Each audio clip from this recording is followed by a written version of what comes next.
Imagine un stade de baseball qui se transforme en scène de théâtre le temps d'une pause. En fait, dans le théâtre japonais, les kuliko, donc on peut les voir ici, c'est des hommes qui sont habillés tout en noir et qui déplacent pendant les pauses les accessoires, le décor, etc. Et vu qu'ils sont habillés tout en noir, on le remarque pas, c'est très discret. Donc ils font vraiment partie de l'imaginaire du théâtre japonais. Et en fait, ce qui est intéressant, c'est que le baseball a repris la tradition des kuliko dans le sport. Il y a un club de baseball dans la ligue de baseball japonaise qui a repris ce concept, c'est les Hiroshima Carps. Donc la mascotte que vous voyez ici, c'est Slyly. Et donc en fait, ce qui est intéressant, c'est que cette mascotte, elle est entourée de kuliko. Alors en version baseball, mais en fait, elle est tout le temps accompagnée de deux hommes qui sont habillés aussi en noir et qui vont participer donc à tous les petits shows que va faire Slyly, parce que vous l'avez vu si vous avez regardé mes autres vidéos sur les mascottes. Les mascottes sont très interactives et ont beaucoup de shows, notamment pendant les pauses, etc.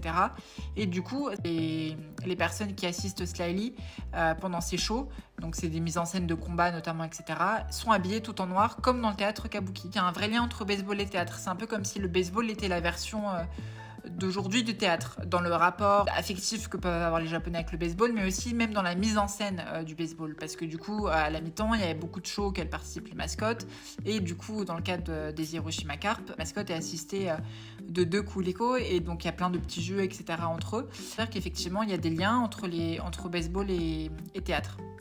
Et c'est pas un hasard si du coup le club d'Hiroshima a une des meilleures ambiances de baseball. C'est aussi parce qu'il a toutes ces petites exclusivités qui font un peu son originalité. Voilà, parce qu'en plus la mascotte Slyly est très aimée. C'est vraiment une des mascottes iconiques de la NPB.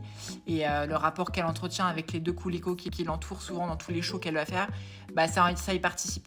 D'ailleurs, si tu veux d'autres vidéos du coup qui vont parler du lien en fait entre le baseball et la culture japonaise et plus largement ce que le baseball dit du Japon, bah n'hésite pas à t'abonner.